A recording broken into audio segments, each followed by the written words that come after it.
주를 바라며 구한 모든 것 꺼낼 수 없는 마음도 주님 듣고 계시네. 뜻하신 대로 인도하소서. 언제나 주님 따르며 그 곁에 거하리라. 주의 인자는 영원하시니 신실한 주의 이끄심 나는 찬양하리라. 모든 시간을 주께 드리네. 한 걸음 내디딘 삶을 나의 주께 드리네. 주와 함께한 고백 내 삶에 채우소서. 나를 향하신 주님의 마음 담아주소서. 주의 품으신 계획 온전히 이루소서.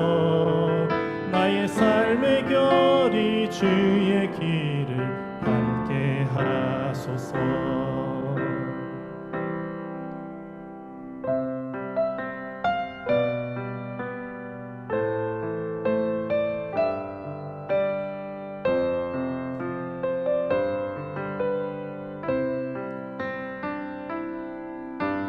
주의 인자는 영원하시니 신실한 주의 이끄심 나는 찬양하리라.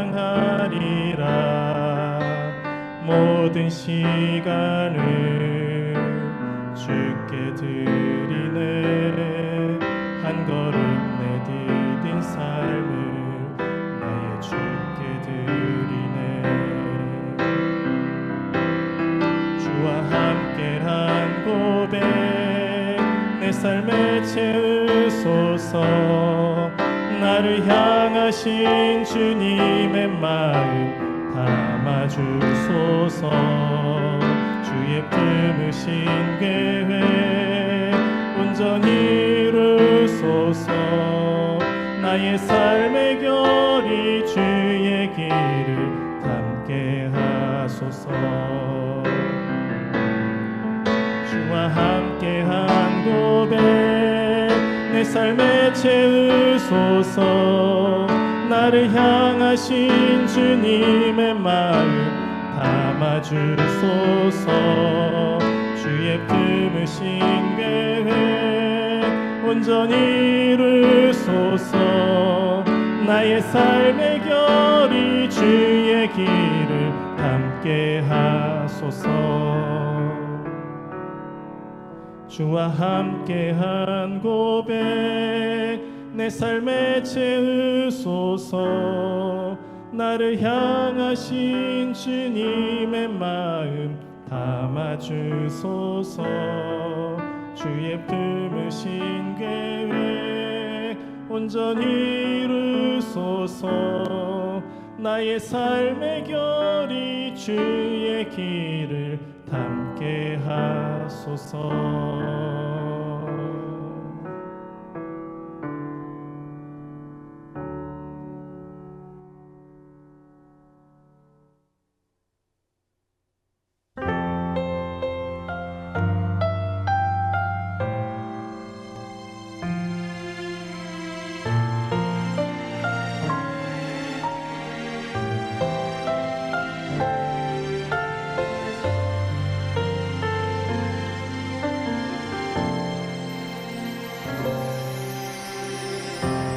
어려운 일 당할 때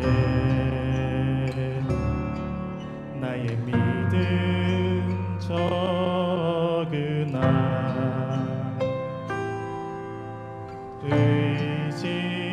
의지하는 내 주를 더욱 의지합니다. 성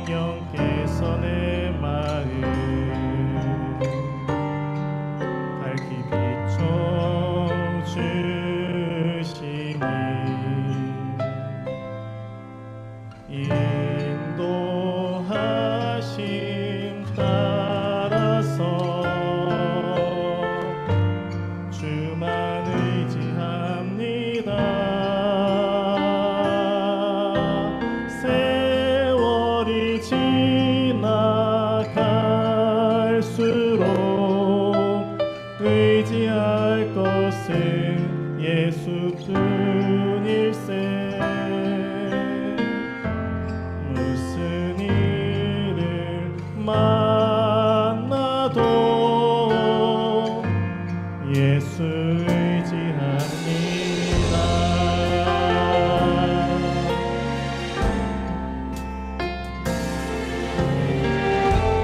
밝을 때의 노래와 어두울 때의 기도로 위태할 때 도움을 주께 간구합니다. 생명 있을 동안에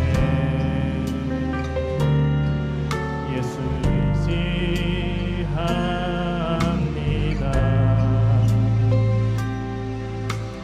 천국 올라가도록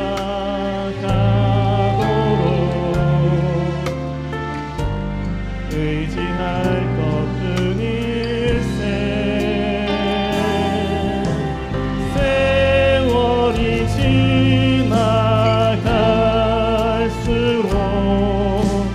의지할 것은 예수뿐일세.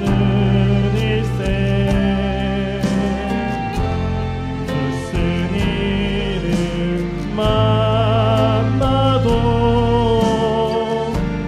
예수 의지합니다. 세월이 지나갈수록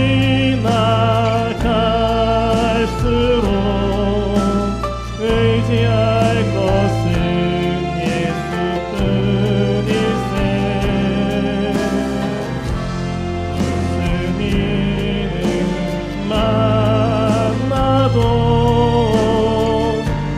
예수 의지합니다.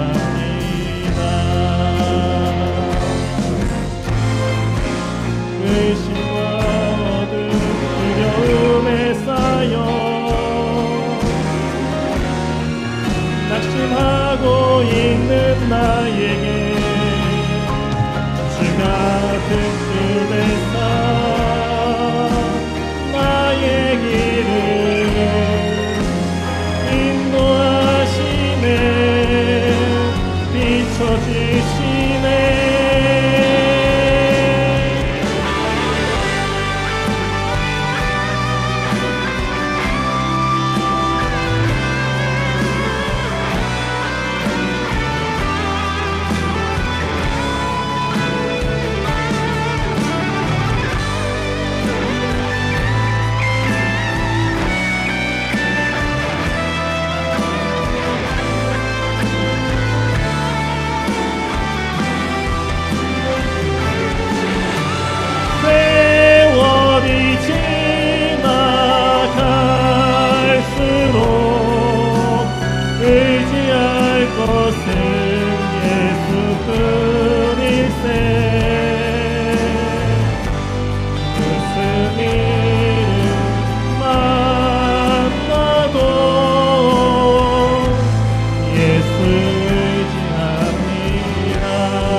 제6장. 다윗이 이스라엘에서 뽑은 무리 3만 명을 다시 모으고 다윗이 일어나 자기와 함께 있는 모든 사람과 더불어 바알레 유다로 가서 거기서 하나님의 궤를 메어오려 하니, 그 궤는 그룹들 사이에 좌정하신 만군의 여호와의 이름으로 불리는 것이라. 그들이 하나님의 궤를 새 수레에 싣고 산에 있는 아비나답의 집에서 나오는데, 아비나답의 아들 우사와 아효가 그 새 수레를 모으니라. 그들이 산에 있는 아비나답의 집에서 하나님의 궤를 싣고 나올 때에 아효는 궤 앞에서 가고, 다윗과 이스라엘 온 족속은 잣나무로 만든 여러 가지 악기와 수금과 비파와 소고와 양금과 제금으로 여호와 앞에서 연주하더라. 그들이 나곤의 타작마당에 이르러서는 소들이 뛰므로 우사가 손을 들어 하나님의 궤를 붙들었더니, 여호와 하나님이 우사가 잘못함으로 말미암아 진노하사 그를 그곳에서 치시니 그가 거기 하나님의 궤 곁에서 죽으니라. 여호와께서 우사를 치심으로 다윗이 분하여 그곳을 베레스 우사라 부르니 그 이름이 오늘까지 이르니라. 다윗이 그날에 여호와를 두려워하여 이르되, 여호와의 궤가 어찌 내게로 오리오?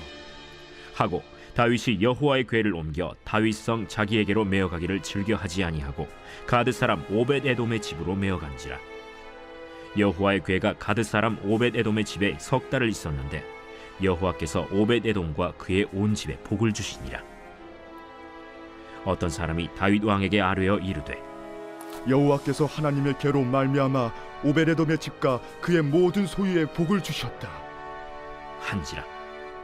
다윗이 가서 하나님의 궤를 기쁨으로 메고 오벳 에돔의 집에서 다윗 성으로 올라갈새, 여호와의 궤를 맨 사람들이 6걸음을 가매 다윗이 소와 살찐 송아지로 제사를 드리고, 다윗이 여호와 앞에서 힘을 다하여 춤을 추는데, 그때 다윗이 배 에봇을 입었더라.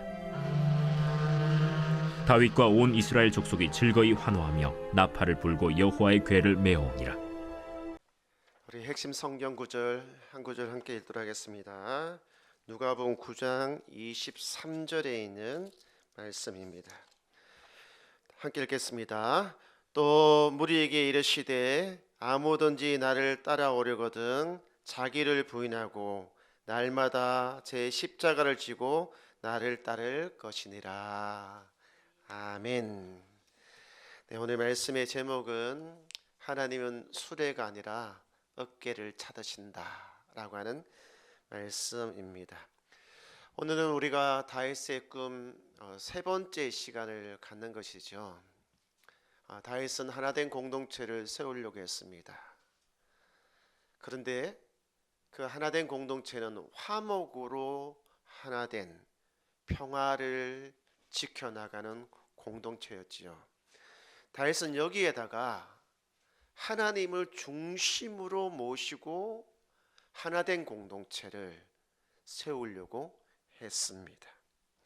그래서 예루살렘을 정복한 이후에 그가 한 일이 뭐냐면, 이 그림처럼 하나님의 언약궤, 이 하나님의 언약궤를 그의 성으로 가져오는 것이었습니다.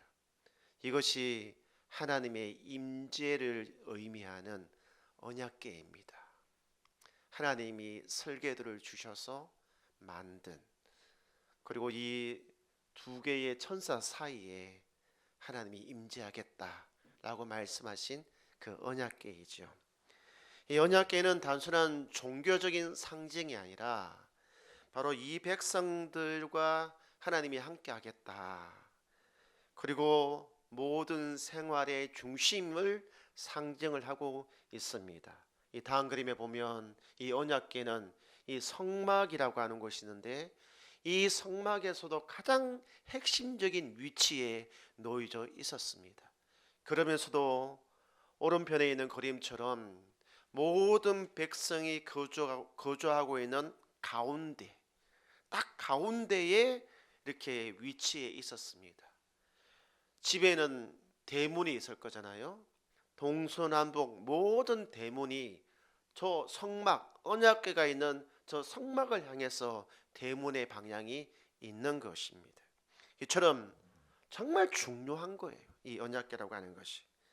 그래서 다윗은 사무엘하 6장 1절에 보면 이 언약궤를 가지고 오는데 3만 명의 사람이 동원이 되어졌습니다. 언약궤가 그렇게 크지 않습니다. 그럼에도 불구하고 3만 명의 사람들, 이때 이 3만 명을 보면 택한 무리 3만 명이라고 되어져 있습니다. 그러니까 여기 참석할 사람 해서 지원받아서 온 것이 아니라 이렇게 딱 지명을 한 거예요. 오세요, 오세요, 이런까지 지명하면서 말이죠. 정예, 딱 소수의 사람들, 대표적인 영향력이 있는 사람들, 이런 사람들을 뽑아서 3만 명이 동원이 되어 그 언약궤를 옮기게 되었던 거예요. 이처럼 중요한 사람들이 동원된 이유는 그만큼 이것이 중요하기 때문에 그래요. 얼마나 중요하냐? 이 언약궤가 없으면 이 모든 것들이 껍데기에 불과하기 때문에 그렇습니다. 하나님의 임재가 없는 교회는 이 모든 것들이 다 껍데기일 뿐입니다. 하나님이 함께하지 않는 인생, 껍데기에 불과한 것입니다. 저도 이 말씀을 준비하면서 제 자신을 한번 돌아봤거든요. 저는 매주마다 설교를 하고 있습니다. 근데 설교하기에 바빠서 하나님의 임재가 함께하지 않는 설교를 할 때가 많이 있습니다. 분명히 설교의 형식을 갖추었어요. 객관적으로 판단했을 때 흘러가는 흐름도 괜찮고 신학적으로도 문제가 없고 괜찮아 보여요.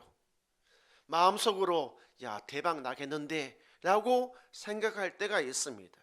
그런데 막상 이 강단에 서면 어떤 줄 아십니까? 메시지를 던지지만 우리 성도들이 자고 있습니다. 마음의 문을 닫고 있습니다. 눈빛이 이미 딴 데 가 있습니다. 공중에서 흩어지는 것 같아요.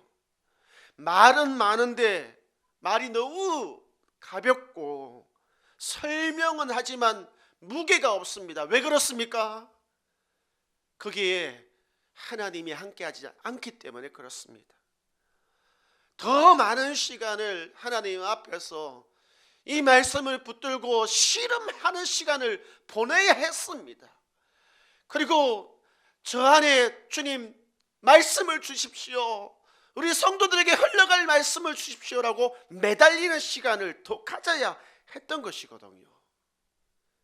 저는 설교에는 두 가지가 반드시 있어야 된다고 믿습니다. 첫 번째는 무게입니다. 무게. 두 번째는 시급성입니다. 하나님의 임재가 있으면 크게 외치지 않아도 그 말에는 무게가 있습니다. 하나님의 임재가 함께하고 있으면 던져지는 메시지가 남의 이야기가 아니라 나에게 주시는 말씀이구나, 오늘 나에게, 지금 나에게 주시는 말씀이구나 라고 성도들이 알게 됩니다. 그러나 이것이 없으면 그것은 의미 없는 외침이고 시끄러운 소음에 불과합니다. 다윗의 아들 솔로몬 알고 계시죠? 이분이 인간의 인생에 대해서 그의 인생의 마지막에 뭐라고 말씀하고 있습니까? 전도서 12장 8절에 보면 전도자가 이르되, 이 전도자는 솔로몬 왕입니다. 세상의 모든 부귀 영화를 다 누렸던 사람이죠. 그가 말을 하고 있습니다. 헛되다, 헛되다, 모든 것이 헛되다. 사실 우리 인생이 쓸모없는 것이 아니거든요. 근데 왜 이렇게 말을 합니까? 하나님이 없는 인생, 하나님 없이 이룩한 인생의 모든 업적들, 성과물, 결과물, 이 모든 것들은 결국 하나님 앞에서는 아무런 의미가 없다라고 말씀하고 있는 것입니다. 제가 30살이 되었을 때, 30살이 되었을 때 신학대학원 1학년으로 들어가게 되었습니다. 그때 모든 것을 내려놓고 목회자의 길을 30세에 걸어갔거든요. 학교에 갔더니 예배당이 있습니다. 모든 학생들이 모여서 예배를 드리는데 그 첫 번째 채플 시간 첫 번째 찬양곡이 오늘 우리가 불렀던 주 없이 살 수 없네 라고 하는 찬양이었습니다. 제가 그 찬양을 듣는데 가슴이 벌렁벌렁 거리면서 있잖아요. 눈물이 나더라고요. 멈출 수 없는 눈물이 막 나더라고요. 그때는 정말 거짓말 1도 없이 주님이 나의 인생의 방향이고 내 인생의 목적이고 내가 살아가야 될 이유였습니다. 주님이 빠져버린 내 인생은 상상도 하기 싫었습니다. 그것은 빈 껍데기였고 주님이 없는 인생은 정말 헛되다라고 하는 이 표현이 딱 맞아떨어졌습니다. 그때 인생에 있어서 중요한 질문이 무엇인지를 알게 되었습니다. 우리의 인생에 있어서 가장 중요한 질문이 무엇인가? 그것은 당신은 잘 살고 있습니까? 라고 하는 것이 아니었습니다. 당신은 주님과 함께 살고 있습니까? 라고 하는 이 질문이 진짜 중요하다는 것을 알게 되었어요. 인생을 살다 보면 위험한 요소들이 많이 있습니다. 그래서 위험 요소, 리스크 관리를 굉장히 잘 해야 돼요. 어떤 친구를 만나느냐에 따라서 또 인생이 많이 바뀔 수도 있고, 또 세상 사람들이 말하기를 배우자, 어떤 배우자를 만나느냐가 인생에 있어서 가장 큰 위험 요소다라고 이야기를 하더라고요. 틀린 말은 아니죠. 어떤 배우자를 만나느냐에 따라서 우리 인생이 어떻게 될지, 이 노년이 어떻게 될지 참 굉장히 위험 요소를 많이 가지고 있단 말이에요. 근데 우리 성도님, 그거보다 인생 최대의 위험 요소가 뭐냐면 우리 예수님과 동행하지 않는 것입니다. 우리 예수님과 동행하지 않는 것이 인생 최대의 위험 요소예요. 예수님과 동행하지 않으면 마지막에 여러분의 인생 전부가 다 부정당합니다. 부정당해요. 우리 모두는 하나님 앞에 반드시 서게 되어져 있습니다. 그때 말하기를, 하나님, 저는 열심히 살았어요. 빈손으로 시작해서 열심히 일을 해가지고 돈을 모으고 집을 사고 아이들 학교 보내고 결혼 시집 보내고 잘 키웠습니다. 손자 소녀 보고 떵떵거리지는 못했지만 열심히 살았어요, 하나님. 그러면 그때 우리 하나님한테 이런 이야기 듣습니다. 그래서 뭐 어쩌라고? 라고 말이죠. 누구를 위해서 그렇게 했니? 너 잘되라고 그런 거 아니니? 너의 인생에 나는 어디 있었니? 라고 말이죠. 그때 우리 인생 전부를 다 부정당하게 된다니까요. 사랑하는 성도님, 우리 잠깐 이 땅에 소풍 왔습니다. 소풍 왔습니다. 소풍은 이때 주님과 함께 살아가십시오. 주님과 함께 걸어가십시오. 주님 없이 살아감으로 한 번뿐인 인생 허비하지 마시기를 주의 이름으로 축원드립니다. 아멘. 그런데 문제가 하나 더 있습니다. 많은 사람들이 주님과 함께 살고 싶다고 말을 하면서 주님이 원하는 방식대로 살지 않는다라고 하는 거예요. 말은 주님과 함께 살아가겠습니다. 근데 살아가는 모습을 보면 주님이 원하시는 방식이 아닌 거예요. 우리가 읽었던 사무엘하 6장 2절에 있는 말씀에 보면 다윗은 이 하나님의 언약궤를 그가 살고 있는 다윗성으로 옮기려고 했습니다. 근데 성경에는 메어서 이렇게 옮기려고 했다라고 되어져 있는데 그것은 성경의 번역이 잘못됐습니다. 그냥 옮기려고 했어요. 근데 그 옮기는 방식이 3절에 보면 메어서 옮기는 것이 아니라 수레에 실어서 옮기는 거예요. 수레에 싣는다라고 하는 것은 뭐냐면 내가 가져야 될 책임감, 내가 가져야 될 이 부담감을 다른 곳에 이렇게 옮기는 거잖아요. 맨다라고 하는 것은 내가 그것을 부담하고 내가 책임을 지는 거예요. 근데 실는 것은 내가 책임 안 지고 내가 부담 안 가지고 이곳에다가 부담을 짓는 것을 이야기한단 말이에요. 성경은 하나님의 언약궤는 이렇게 해서는 안 된다고 말씀하고 있습니다. 하나님의 언약궤는 반드시 메어서 옮겨야 된다고 말씀하고 있어요. 그것이 민수기 4장 15절에 있는 말씀입니다. 이것이 하나님의 방식입니다. 이것이 하나님을 섬기는 방식입니다. 여기 뭐라고 되어져 있습니까? 저처럼 메어서 옮겨야 된다는 거예요. 만지지 말라는 것입니다. 만지면 죽는다는 것입니다. 그러니까 반드시 메어서 옮겨야 된다라고 하나님께서 말씀을 하셨단 말이에요. 그런데 그렇게 안 한 거예요. 왜 그럴까요? 아마 다윗은 생각을 했을 거예요. 내가 매는 것보다 수레에 실으면 더 편한데, 그리고 더 효과적이고 효율적으로 할 수 있는데, 힘도 덜 들고 시간도 절약되고 얼마나 좋은 방법이야. 그러나 그것은 하나님의 방식이 아닌 것입니다.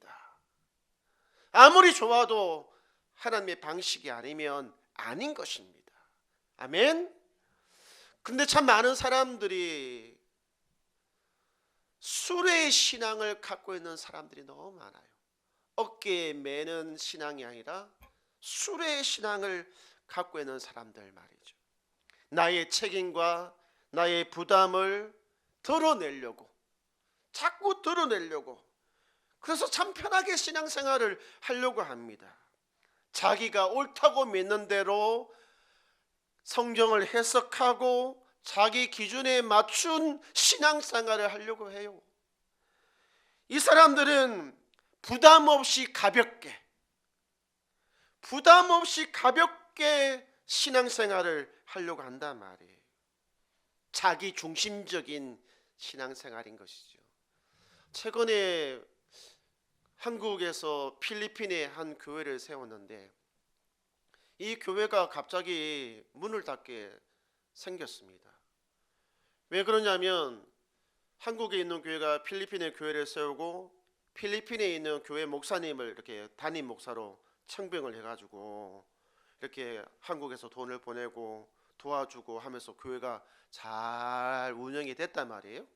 근데 어느 날 갑자기 교회에 문제가 생긴 거예요. 부동산을 국가에서 뭐 가져간다는 둥 뭐 한다는 둥 법적인 문제가 막 하면서 골치 아프게 돼버린 거예요.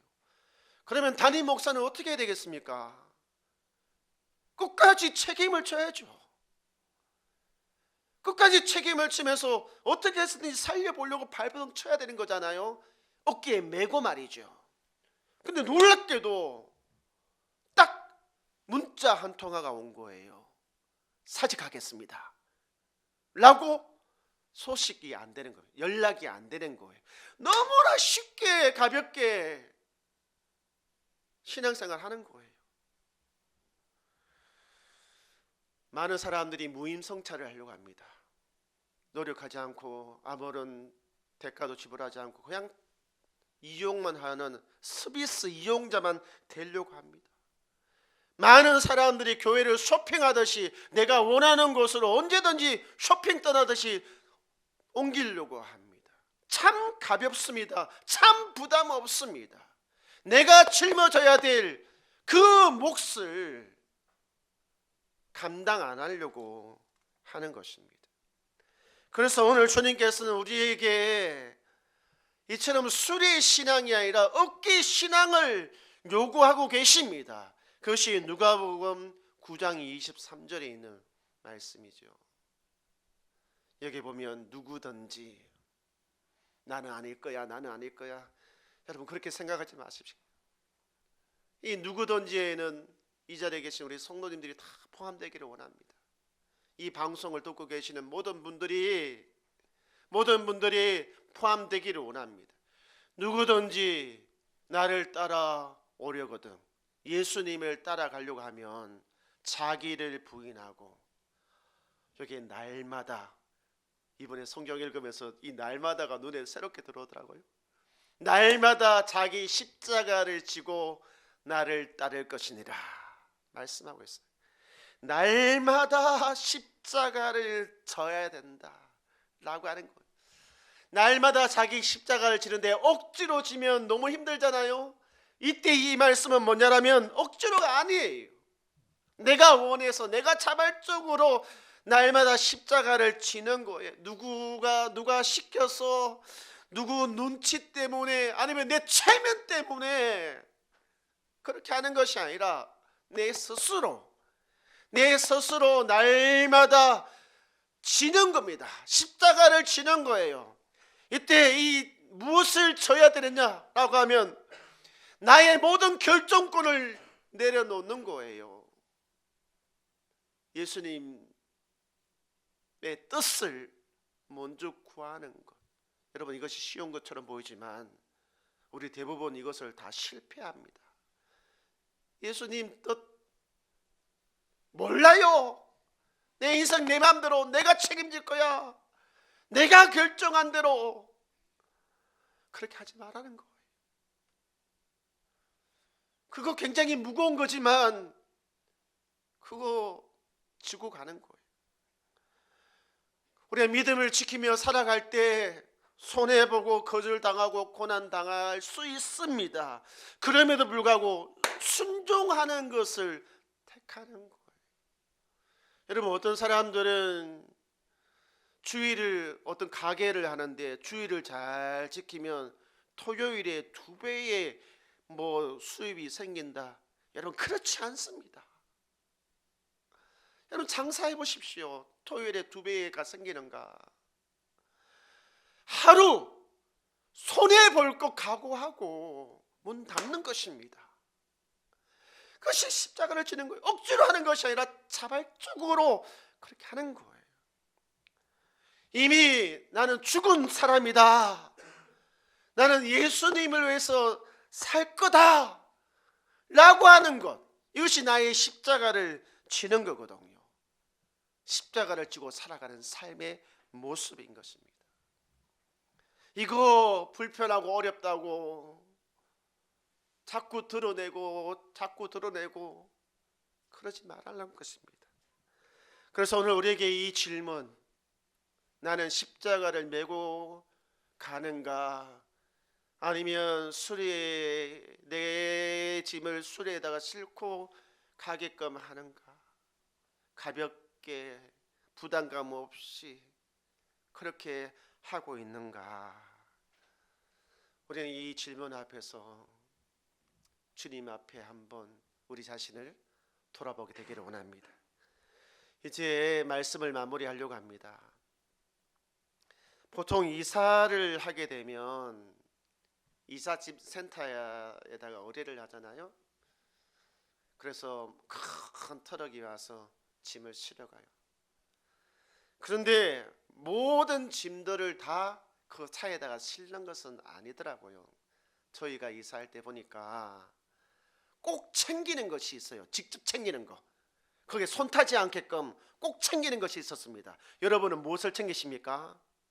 어떤 사람은 검덩어리를 챙기겠죠? 저희 집은 검덩어리가 없어가지고 무엇을 챙겼겠습니까? 계약서. 그 종이 쪼가리 계약서가 그렇게 중요한 것처럼 생각이 되어졌는지 그것을 직접 챙기고 있잖아요. 제 손에 지고 그것을 하다가 끝까지 지고 옮기더라고요. 제가 차에다가 안 싣고 남에게 안 맡기고 말이죠. 중요한 거니까 그렇잖아요. 저와 여러분이 자꾸 맡기려고 하는, 가볍게 하려고 하는, 부담을 덜어내려고 하는 이 술의 신앙이 아니라 이 고림처럼 나도 내 어깨를 주님께 내어드리는 신앙, 어깨 신앙을 갖게 되기를 주의 이름으로 축원드립니다. 아멘. 우리 이 시간 함께 찬양하기를 원합니다.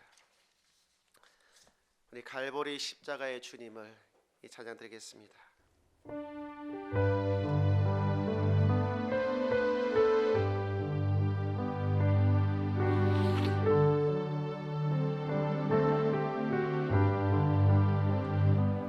갈보리 십자가에 주님을 바라볼 때 하나님 계신 사랑 너무나 고마워라. 예수님의 십자가 이제는 나도 지고 이 생명 다 바쳐서 주님의 따르리라.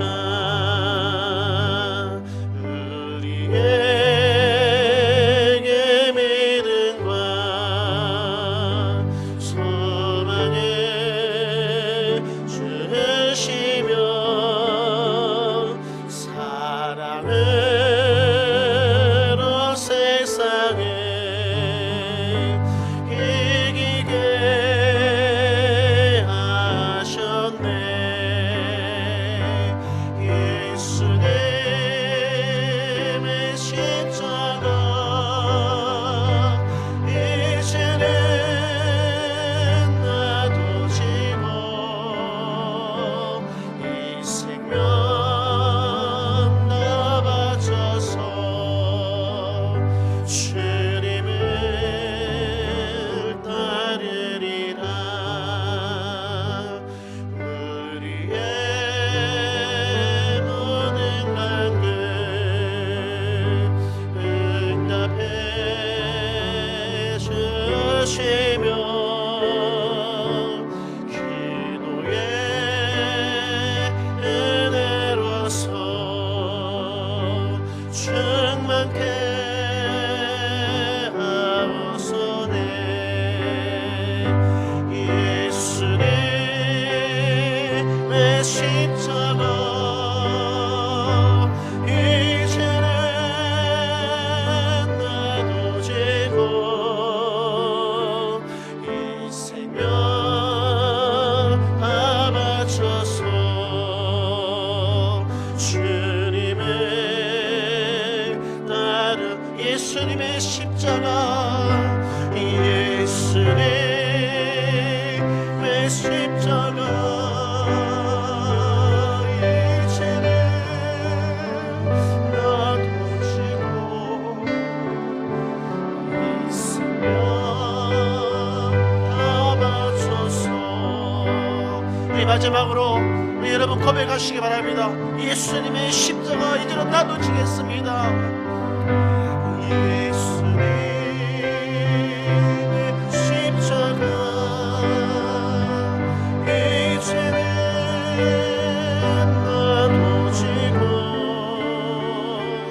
이 생명 다 바쳐서 주님을 따르리라. 우리 이 시간 기도하기를 원합니다. 나도 나의 어깨를 예수님께 내어드리는 그런 삶을 살아가겠노라고 우리 함께 기도하도록 하겠습니다. 살아계신 하나님, 오늘 우리 자신을 돌아보고 나의 어깨를 주님 앞에 내어드리기를 소망하며 기도 올렸습니다. 이제는 우리 주 예수 그리스도의 끝까지 은혜와 하나님 아버지의 놀라우신 사랑과 성령 하나님의 감화감동 교통하심이 주님께 나의 어깨를 내어드리기를 원하는 교회와 성도들 머리 위에 이제로부터 영원토록 함께 있을지어다. 아멘.